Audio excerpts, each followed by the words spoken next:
Thank you and good morning. When I showed up today, I wasn't feeling so old, but when you start talking about portions of centuries being at work, it can change your perspective. I know that many of you today, if you look at the program, we're expecting Mr. Graham Weller from PACCAR. Unfortunately, Graham had another opportunity, so he handed this opportunity to me and gave me the privilege of being here in front of you today to talk about future technologies. And that's where my focus on the presentation today is going to be, is on the future and what I call the drive forward. There are many drivers that will, that will influence change in our industry. Regulations are certainly key drivers since they typically include implementation deadlines. The first round of greenhouse gas regulation is really going to be about using existing technologies, taking things off the shelf and putting those into the marketplace at a greater penetration. The next round that Glenn mentioned earlier is going to be technology forcing.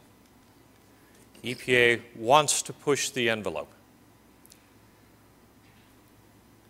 Many of the other drivers for technology vary in terms of the level of impact based on the segment or the application that we're looking at. The commercial vehicle market is a very diverse industry. Vehicles may look the same coming down the assembly line, but they can have very different applications when they're actually put into service. This obviously adds a challenge for us as OEMs and for regulators as they develop the next generation of rulemaking. Technologies are not one size fits all. The benefits of an individual technology must be evaluated for the application and the service that the vehicle will be used in. A key question is, how can the technologies be used for future programs that benefit the customer first and yet can be used to satisfy the regulatory needs as well? When we're evaluating technologies, as I said, one size does not fit all, even in the same application. In a line haul operation, a direct drive automated transmission may give great benefit to the owner if they're running in a route that only has about 900 feet of elevation gain.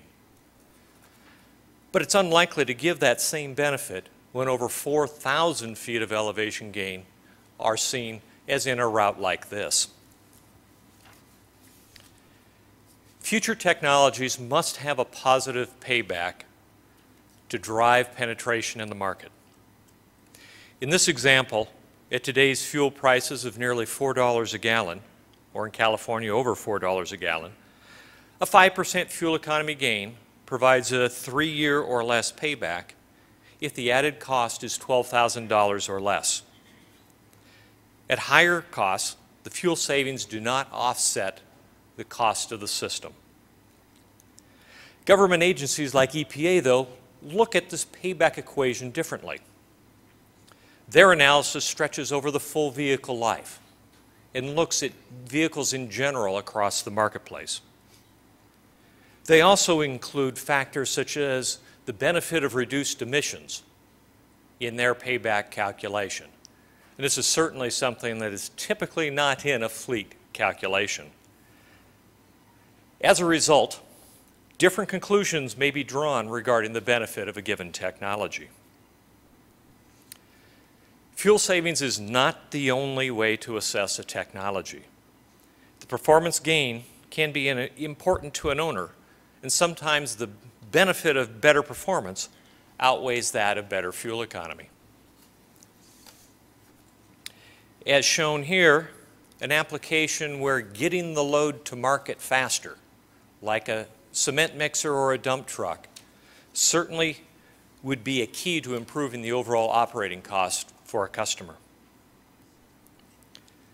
The technology opportunities are available across the entire aspect of the vehicle, including the driver. There is no silver bullet. certainly the message we continue to tell our regulators. It's going to take a number of 0.5% and 1% here and there to build together to make a notable improvement. The complete vehicle must be considered to maximize the gain opportunity.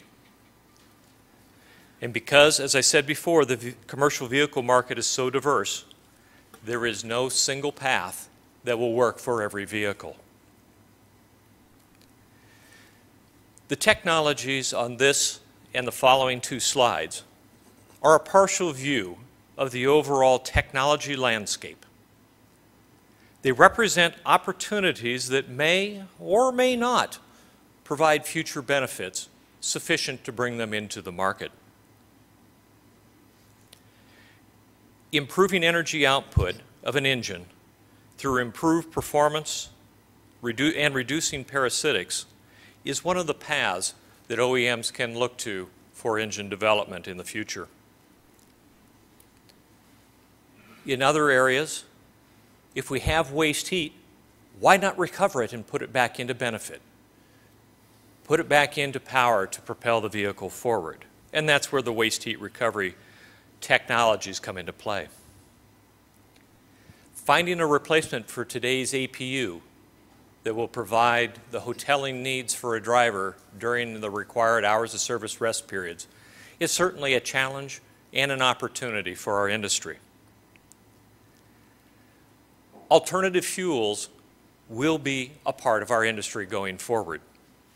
So future technologies will need to be able to use, if not optimize, their operation around these newer fuels. As I said before, the opportunities need to include the full vehicle, not just the engine. Areas of transmission, axles, tires, aerodynamics, hybrid technologies, electric vehicles, taking the whole vehicle as a complete system and looking at all the opportunities integrated and optimized together is going to be a key path for our success in the future. And let's not forget the driver. Helping the driver help him or herself is another opportunity for making notable improvements in our future, for helping our fleets make money, as well as for helping the OEMs meet the regulatory requirements. Each segment in the market and each application will be best served by taking the most beneficial building blocks to create the largest improvement in operational costs for that segment. And for OEMs, we need to use these same building blocks to create the future for the product that will meet the regulatory needs. An example where significant work is being done today is the Department of Energy's SuperTruck program. This program will drive new technologies into development and integrated systems into the market with improved technology to improve the efficiency of the trucking industry. To put the program into real terms, a vehicle starting at 6 miles per gallon, having an improvement to a 50% efficiency engine, that's a brake thermal efficiency, could equate to a fuel economy gain to 6.5 miles per gallon. If the fleet is paying $4 a gallon, running 120,000 miles a year, that equates to over $6,000 of fuel savings. When we look at the overall vehicle, a 50% improvement in freight efficiency from the 6 mile per gallon or fully loaded 240 ton miles per gallon would give an efficiency equal to 8 miles per gallon. That's a huge improvement. PACCAR is one of the industry members that's a part of this program. Excellent progress is being made to not just meet, but to exceed the program targets. These technologies will be used to meet new government regulations and, more importantly, to improve the efficiency of trucks for customers as well as for the environment. Suppose I should have gone to that slide first. As we look down the road, it will be important to keep in mind that one size does not fit all when we talk about technologies in the trucking market. We need to include, first and foremost, in our calculation of benefit, our customer. We must have an appropriate return in order for the technology to be viable in the marketplace. It will take many building blocks of these technologies in order to create the improvements that we're looking for, both in vehicle operation and meeting regulatory requirements. But it will be driving the future. Speaking of which, the future is bright, the future is green. And although the road in front of us is not paved, it will lead us forward. Thank you. Is it cold, please?